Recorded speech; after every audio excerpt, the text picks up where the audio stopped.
Oke teman-teman, sebenarnya alat apa aja sih yang terpenting buat bengkel ya?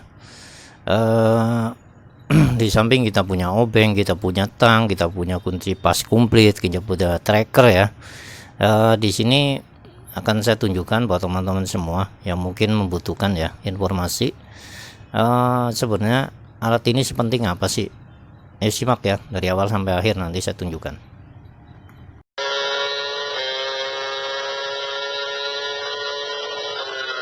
Sebelum ke video berikutnya yang bermanfaat, silakan subscribe dan tombol loncengnya supaya Anda tidak. Oke, yang pertama adalah alat pembuka sirklip teman-teman. Ini alat membuka sirklip ini dia kita harus punya modifikasi ya teman-teman. Panjang seperti ini. Gunanya adalah untuk membuka master rem ya, master rem. Terus juga kita pun tetap harus punya yang pendek ya, yang pendek segini juga harus punya. Terus yang panjang seperti ini juga bisa. Ini harus punya juga ya. Terus juga yang bisa membuka dan menutup ya, jadi yang cara kerjanya dia menutup seperti ini dan cara kerjanya membuka harus punya dua sisi teman-teman. Nih yang pertama ya.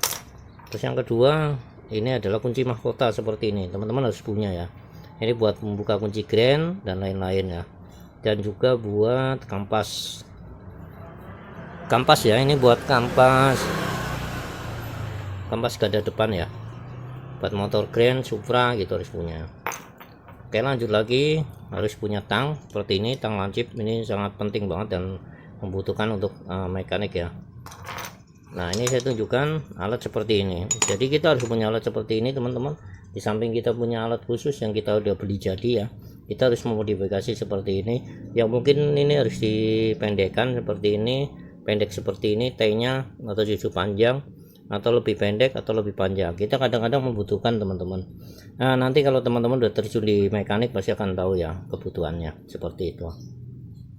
Untuk menjalan ini menyesuaikan kebutuhan ya teman-teman, nanti pasti akan tahu. Oke, jadi kita harus punya modifikasi yang penting buat kelancaran daripada perbengkelan. Nah ini alat ini harus punya teman-teman. Ini adalah buat Suzuki Tornado ya. Ini di sini ada kuncinya seperti ini, yaitu buat membuka kampas couplingnya. Oke teman-teman.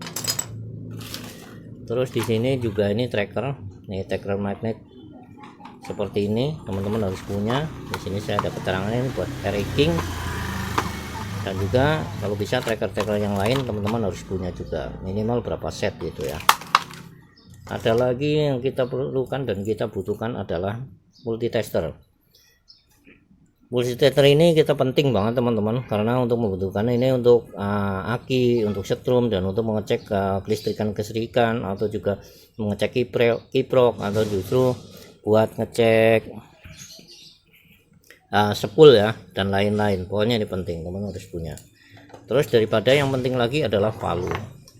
Ini palu harus punya ya teman-teman, kecuali teman-teman udah sakti ya. Kalau udah sakti pakai tangan aja digentak ini.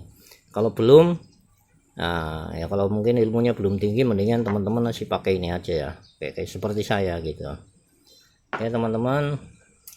Terus obeng ini kelihatan sepele teman-teman, ini harus punya ya, karena kadang-kadang membutuhkan yang kecil seperti ini. Ini ada yang plus dan obeng min tuh ya, ini udah. Terus satu lagi dan satu lagi, ini adalah amplas. Nih amplas, ini di samping kita punya gerinda, kita punya bor, kita harus punya seperti ini teman-teman. Nah ini fungsinya buat apa? Fungsinya nanti buat ngamplas permukaan buat CVT ya teman-teman, biar keset seperti itu. Terus di sini harus punya amplas juga seperti ini. Ini amplas ini harus selalu disediakan teman-teman ya. Ini buat ngamplas yang perlu diamplas lah intinya gitu. Nanti teman-teman akan tahu. Nah yang penting lagi adalah ini tes pen DC ya teman-teman. Ini tes pen DC ini buat mengecek aki, buat ngecek listrikan, buat ngecek lampu-lampu dan lain-lain. Ini penting banget teman-teman, seorang mekanik harus megang ini. Apalah arti seorang mekanik kalau tidak mempunyai alat-alat yang cukup, maksudnya nggak perlu cukup canggih ya. Yang penting alat itu bisa dipergunakan oleh kita sendiri mekaniknya ya, untuk hal-hal yang terpenting dan untuk hal-hal yang tersulit gitu maksudnya. Nah gitu.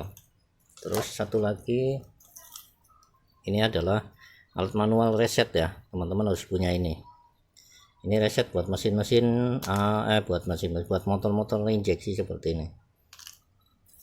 Terus ini adalah ini ya, buat klep ya, buat setting klep ya, ular gauk nih teman-teman, harus punya seperti ini. Nah, juga harus banyak ya teman-teman, nanti buat setting ini nih 0, misalkan teman-teman 0,55 sampai 0,20 ya, harus punya ini. Oke, lanjut lagi nih. Ini kabel kelihatannya sepele teman-teman, ini perlu teman-teman ya. Kalau saya penting karena ini buat jumper ya, misalkan tombol klakson kok nggak hidup, nah kita jumper kayak gini. Jadi untuk mengetahui klaksonnya atau justru kabelnya atau justru klaksonnya yang rusak. Oke, teman-teman paham ya. Oke, nah ini adalah penting ya, ini buat buka soket-soket yang tersulit ya. Misalkan contoh aja nih, soket-soket gini nih dicongkel belakangnya gitu. Ini buat nyongkel untuk buat ngelepas kabelnya. Oke, ini nah ini kecil gini tapi penting teman-teman, ini buat ngetes atau buat ngecek daripada kuil itu misalkan Mioje atau Xeon ya, ini harus punya teman-teman. Ini cuma lampu LED dan tahanannya 1000 ya teman-teman ya, 1000 ohm, dan ini lampu LED, ini beli di alat elektronik ada. Nah ini juga penting, yang ini seperti ini. Nah ini fungsinya buat ganjel atau buat ganjel arang ya, arang dinamo ya, arang dinamo starter motor. Kadang-kadang kita buat ganjel seperti ini ini harus ada ya teman-teman. Ini adalah alat kunci setting klep ya teman-teman. Nah ini harus punya teman-teman, wajib ya hukumnya. Nah kunci L seperti ini juga harus sebetulnya beberapa ukuran ya teman-teman, jangan satu ukuran aja. Kalau perlu dua set yang 1/4 dan yang utuh gitu, yang berapa mili gitu ya. Ini harus punya 2 set. Kadang-kadang motor kalau udah diganti bautnya kita perlu yang 1/4 atau yang berapa itu harus ada teman-teman nih. Terus kunci bintang, kunci L bintangnya teman-teman harus punya banyak juga ya teman-teman. Nah, ini enggak cuma satu, kalau perlu 1 set juga, dan juga ada yang 1/4 juga nih. Oke. Terus di sini ada obeng getok teman-teman ya. Ini obeng getok tuh teman-teman harus punya. Ini harus punya satu yang bagus ya teman-teman. Satu aja tapi yang bagus, yang mahal ya. Itu. Nanti saya jelaskan cara memakainya di next berikutnya ya teman-teman. Terus satu lagi adalah,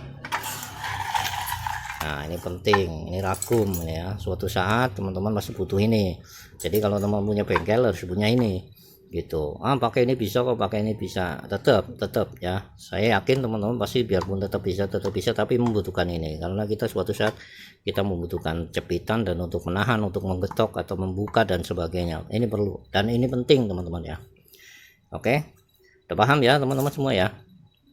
Oke, tadi itu udah cukup jelas ya, udah saya jelaskan alat-alat yang penting dan alat-alat kecil yang sepele tapi kita memerlukan dan membutuhkan untuk seorang mekanik. Kalau menurut saya itu bukan penting tapi penting banget ya teman-teman. Di samping alat-alat yang sederhana tapi bisa menyelesaikan masalah dan kita butuhkan benar-benar, kita juga membutuhkan skill teman-teman ya, skill dan kemampuan kita untuk memecahkan suatu masalah sepeda motor tentunya itu. Dan teman-teman harus selalu belajar terus ya teman-teman. Jangan putus asa ya, karena sepeda motor kan sekarang makin canggih dan kita sebagai seorang mekanik tentunya harus selalu mengikuti, dan kita jangan merasa kita pintar, justru kita bodoh, dan kita harus selalu belajar dan selalu belajar. Itu aja ya dari Kebun Motor 1, mudah-mudahan bermanfaat buat teman-teman dan yang sedang belajar. Saya doakan teman-teman jadi mekanik yang handal, ngelebihin siapapun, dan mudah-mudahan sukses. Oke, terima kasih ya. Jangan lupa subscribe buat yang belum, yang sudah terima kasih. Wassalamualaikum warahmatullahi wabarakatuh.